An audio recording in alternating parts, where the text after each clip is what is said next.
Welcome to Would I Lie to You, the show that celebrates the art of lying. On Lee Mack's team tonight, the England star who once beat Wayne Sleep. Luckily, it was in I'm a Celebrity and not with a cricket bat. It's Phil Tufnell! And a splendid comedian who likes to satirise the great and the good. So it'll be nice for him to have a night off and mix with us lot. It's Marcus Brigstock! And joining David Mitchell tonight, an actor and comedian who, during his 13 years as a drama teacher, said he found his pupils inspirational. They inspired him to leave teaching and become a comedian. Greg Davies! And as one of the longest-serving presenters on Blue Peter, she became an expert at explaining things in a way that a child could understand.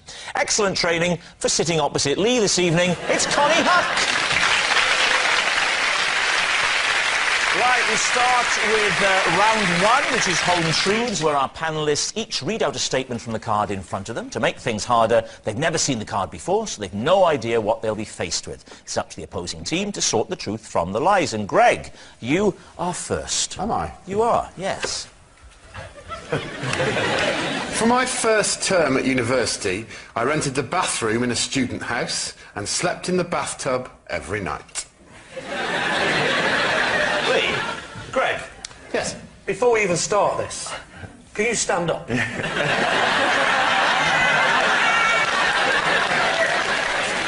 be no, unless David stands up with me, there'll be no perspective. David? In fact, let's have proper perspective. Connie, can you stand up?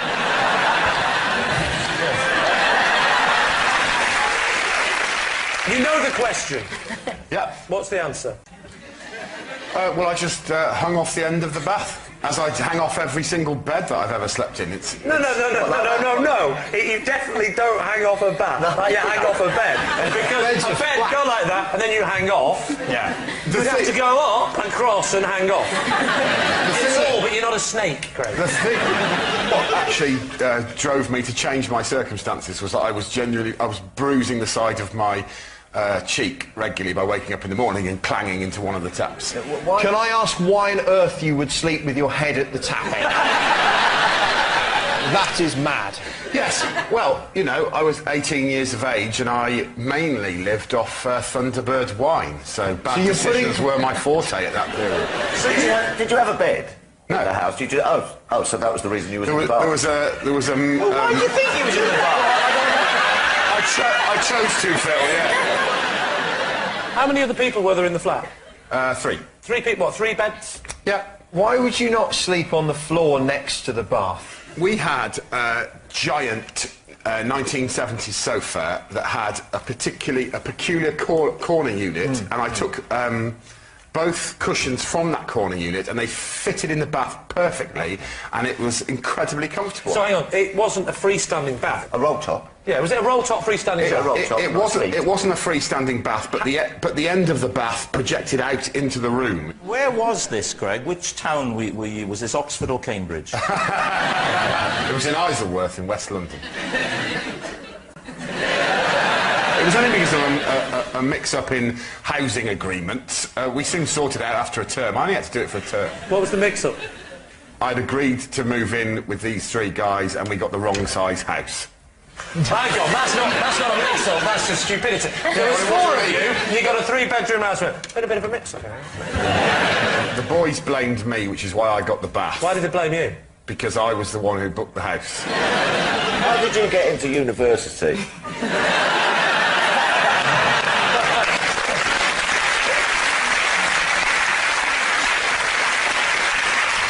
So, Lee, what are you thinking? Marcus? I think it's too preposterous to be true. The taps for me, you don't. If you're going to sleep in a bath, you don't put your head up the tap.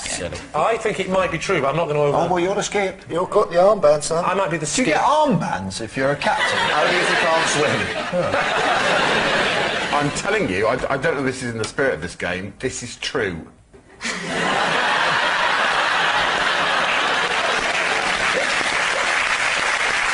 That was sufficiently moving. I'm going with it. I'm saying it's true now. What are you saying, Skippy? Should we say true? True. Not Skippy, Rob, not Skippy. That's no good, right? I'm not going to go and go and fetch help. I'm a skip, right? Someone's fallen into a mine shaft. We're going to go for true. Go on, mate. True. Change it to true. We'll change it. We're going for true. You're saying it's true. Greg Davies, were you telling us the truth or were you telling a lie? Do you feel, David, any sense of genuine competition in this game? Yes, I do, yeah. Then I think you're going to like me very much. It was a lie.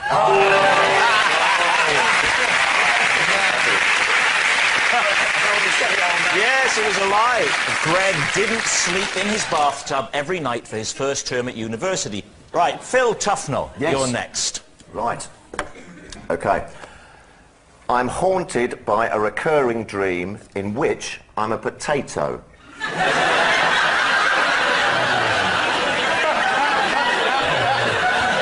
David. Okay. How does the dreaming realisation that you're a potato Yes. manifest itself? I'm being chased. Oh, right. Oh, yeah, of course, because potatoes get chased all the time. I'm being chased by a pitchfork. How do you know you're a potato? Because you can't move. No, I can't. I've got... It's like Mr. Potato Head. I wear a little trilby hat, little legs, and I'm running along the garden like that, with a pitchfork trying to poke me. And I'm sort of climbing up trees and things, and the pitchfork sort of going for me. And Has it ever caught you? no, it has never caught me yet. And then, just as it is going to catch me, I think I'll wake up. What do you think that the pitchfork wants to do? Is it attempting to harvest you? It's a family show. I think all the Heavy with symbolism, David. Yes, it is, I mean, isn't it? Yes, there's the a lot of... sturdy steel of the pitchfork, the soft, pliant flesh of the potato. I'm getting a little worked up just thinking about it, to be honest with you. He didn't say it was boiled, did he? I think it's baked. Hey, oh, it is boiled. So you're a baked potato? I think I'm a baked... What are you doing in the garden if you're only cooked? How long have you had this dream? I've had it... He only has it when he's mashed.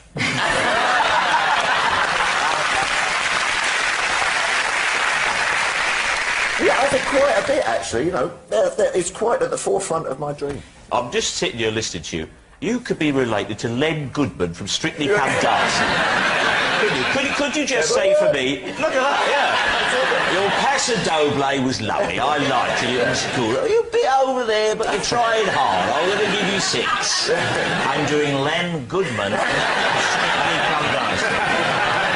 What do you think, David?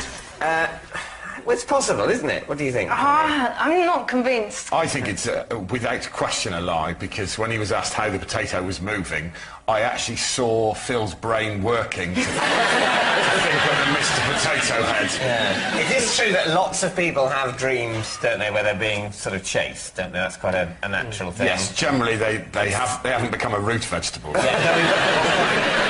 You think it could be true, don't you? Look, my brain is shot by this game. I think anything could be true. I am so sure it's a lie. Well, we're going to say it's a lie, then. So it's going to say it's a lie. OK. Phil Tufnell, were you telling the truth or were you lying? I was telling...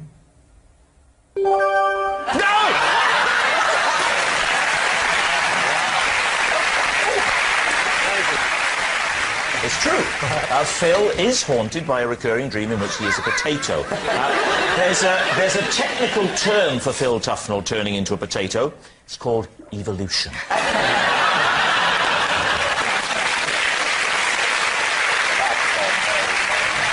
And our next round is called This Is My, where we bring on a mystery guest who has a close connection to one of our panellists. This week, each of David's team will claim it's them that has the genuine connection to the guest, and it's up to Lee's team to spot who's telling the truth. So please welcome this week's special guest, Ian.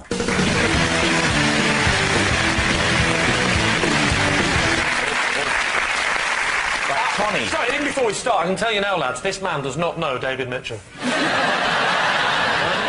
Connie, what is Ian to you? And this is Ian. When he brought his lizards onto Blue Peter, one of them went missing. Later that evening, I found it in my handbag. All right. David, what's your connection? This is Ian. I sat next to him on a plane, and he had such a fear of flying that I had to hold his hand throughout takeoff and landing. It turns out David Mitchell might know this man really well. Greg, how do you know Ian? This is my friend Ian. One night after getting drunk together, he was wrongly arrested on suspicion of murder. So there we have it. Connie's lizard loser, David's terrified passenger, or Greg's falsely accused friend. Where do you want to start?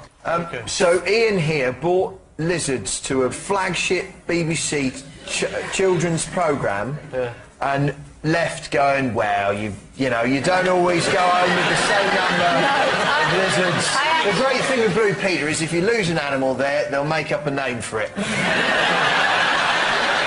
What type of lizard? Yeah. Well, there was a selection of lizards. He brought in about 8 or 10 lizards, and there were chameleons. And did one of them change its colour to the same as your handbag? Yes. And it's getting lost. It wasn't a chameleon. The lizard. What was it?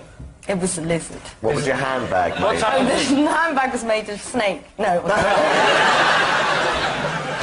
Whereabouts were you at Blue Peter when you found the lizard in your hand? No, I wasn't. I was actually in my car, and my handbag was on the passenger seat. Yeah. So you opened your bag to get some money out or something? I was in the multi-storey car park, and I'd stopped, and I just wanted to check that I had my phone. Right, And, okay. so, and then I was So you like... opened it, and did you go, hello? Hello? I had a theory that someone put it in as a joke, but I don't know, and I've not... Oh, the wacky days of Blue Peter. Hilarious!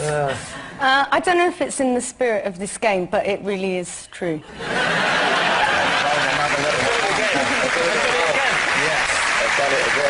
I'd like to say I'm not stupid enough to fall for this again.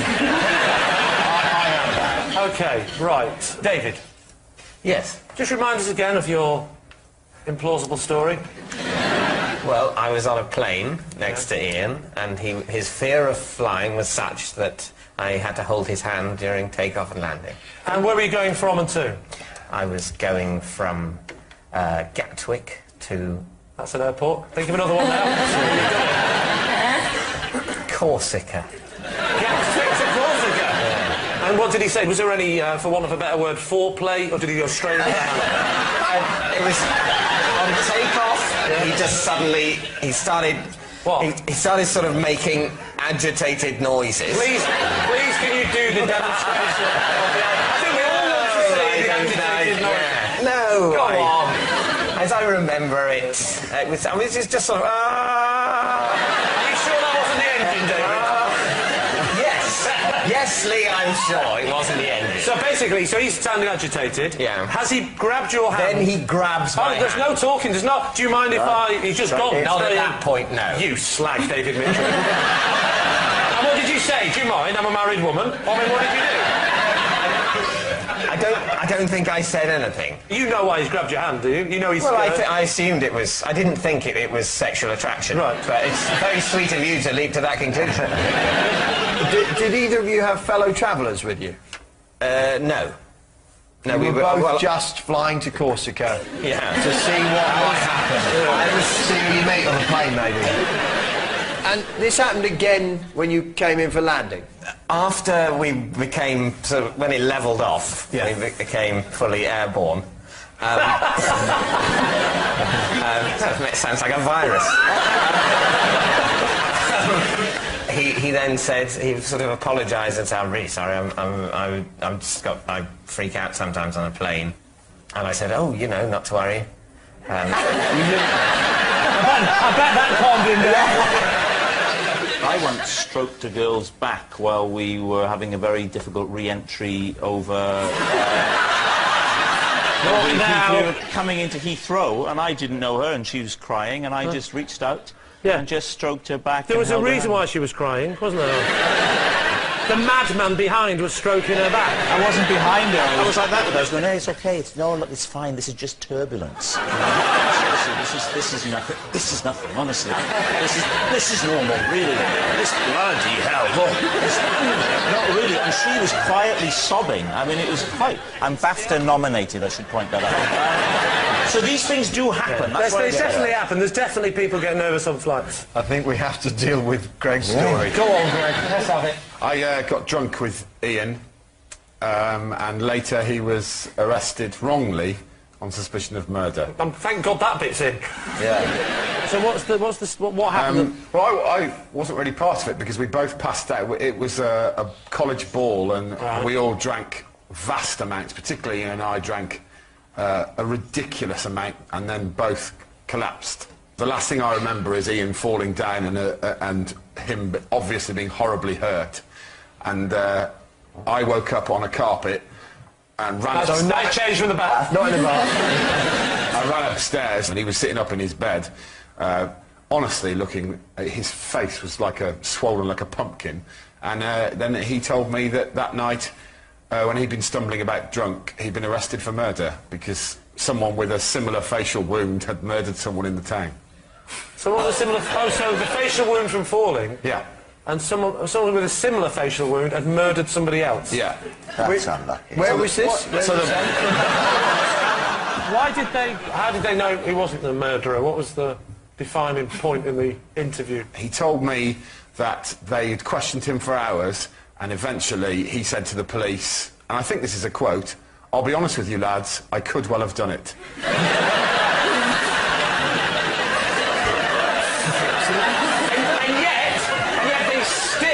Let him out before you'd woken up. Yeah, it upsets me to think that police respond to double bluffs like that. And just to be clear, it was proven at the end that he had absolutely nothing to do with it. Correct. Right. Obviously, otherwise he wouldn't be here. Right. We never established just why David was going to Corsica. On his own. Was it Club 18 to 30 again? No, it was a holiday. I was going on holiday with a group of friends, but I could only go a day after everyone else. They made those rules, did they?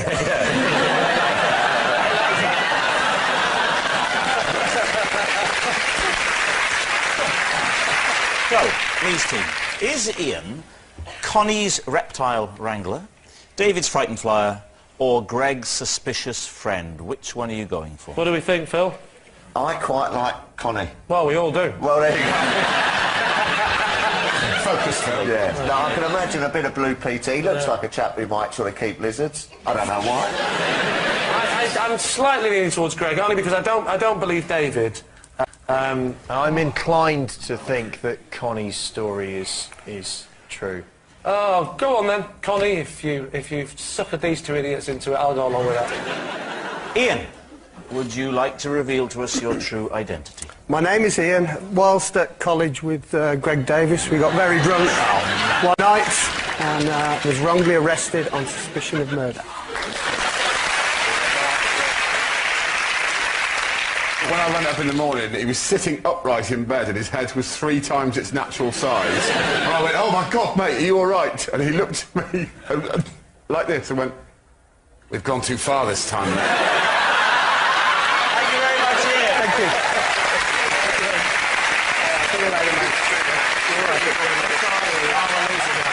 Which brings us to our final round, quick fire lies, in which our panellists lie not only to their teeth but against the clock. We will start with Lee. Yes, of course. I once had to show my boss an intimate area of my body to prove why I was late for work. Which part of your body, and why did that prove that you were late for work? It was my... well, I think we all know what I'm talking about. I don't. No. Well, let's call him Mr. Wee Wee. You actually had to show it to him? I didn't. Well, I didn't have to. He didn't say. You elected. I say He didn't say prove it, get it out. But I could tell he was doubting me. You I offered said it. honestly, look. and I got it out. So what was it? That's the bit they're all waiting for. Yeah. What did it prove? Mr. Wheatley had banged his head. What on? What's on is a good question. The ceiling. We don't...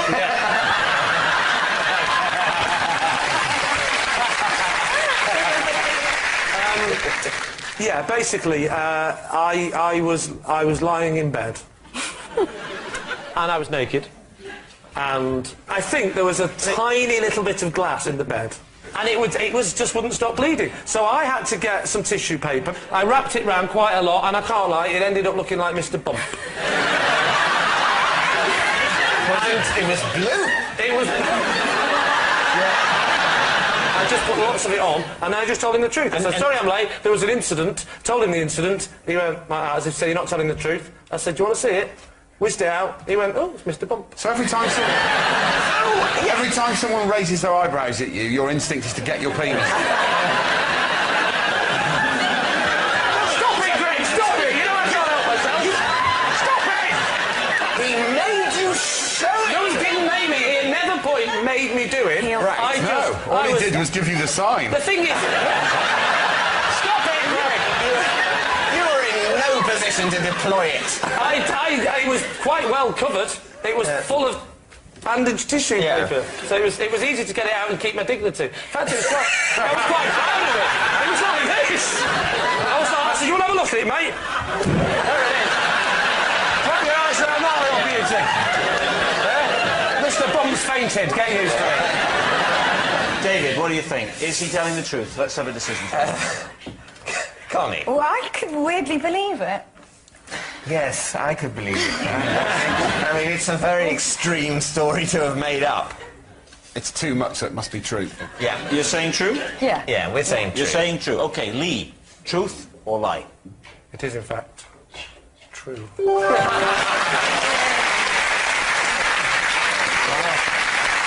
Yes, it's true. Lee went on to a successful career in entertainment, while his boss went on to antidepressants and a course of trauma therapy. Next, it's David. I recently bought a cat, but took it back a day later because our personalities clashed.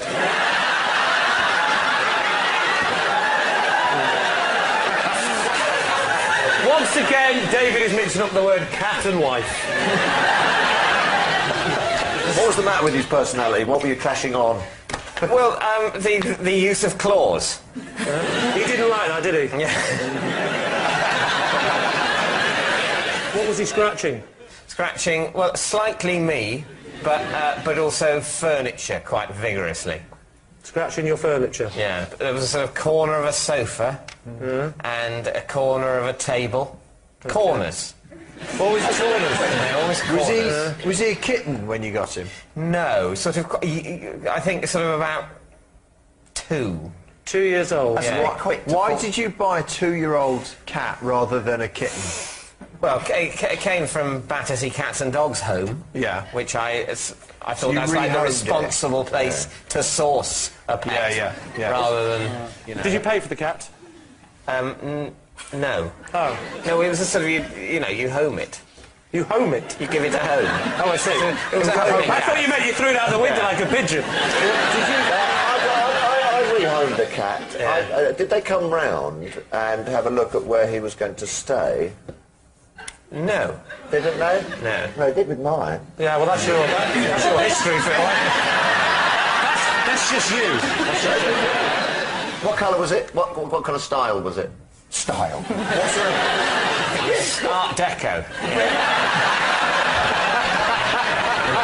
What sort of breed was it? It was tortoiseshell. With the sort of the odd blotch.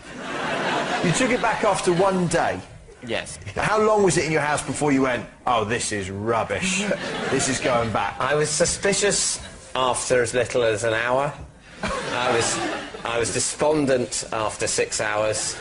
After 8 hours, I was decided. So what are you going to say then? Truth or lie? Lie for me. What do you say, Mark? Oh, I don't know, no, I'm confused. A lie then. I'll say lie then. You're going to say lie? OK, David, truth or lie? It is a lie. Yes, it's a lie. David didn't buy a cat and then return it a day later because their personalities clashed. Aloof, rather prickly in temperament and hard to befriend. David still doesn't have a cat. Next. And it's Greg. I used to try and scare school friends by planting a particular drawing in their pockets, signifying death. Lee, what do you think? What was the drawing? It was an owl. What? The Owl of Death. Its full title was actually the Hoot Owl Death Sign. What do you mean, the Owl of Death? What was it doing in this drawing? Hoot Owl Death Sign. That old chestnut. I could draw it for you if you like. Greg, Yeah? I've got a pen, I've got some paper. I'll come over there. No, I'll come to you. Don't stand up next to me, it just highlights it. Can you, Greg, can you...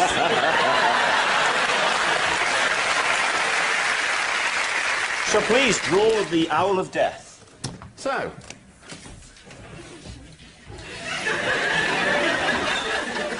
Don't look at it, David, you'll die. Oh my God!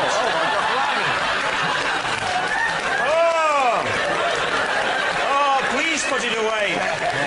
so just imagine you're innocently, you went in your pocket, innocently minding your own business. You go, oh, what's this in my... Oh no, it's the Owl of Death! Your friends would find that in their pocket and be... Not my friends, my deadly enemies. Right. What would be the purpose of that?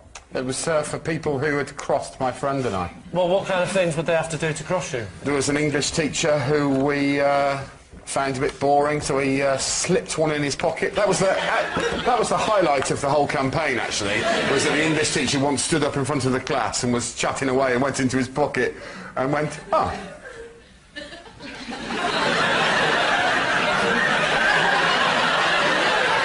And he went, sorry, everyone. Does anyone know anything about this? Because I've just... Was the purpose of it to scare them? Like you would tell them that later on it was you? Or? No, of course not. We were both nerdy cowards. You created a sort of mythology around what might happen if you found the Hoot Owl of Death in your pocket, In our minds, anyone who found the Hoot Owl of Death in their pocket would very shortly afterwards meet their demise.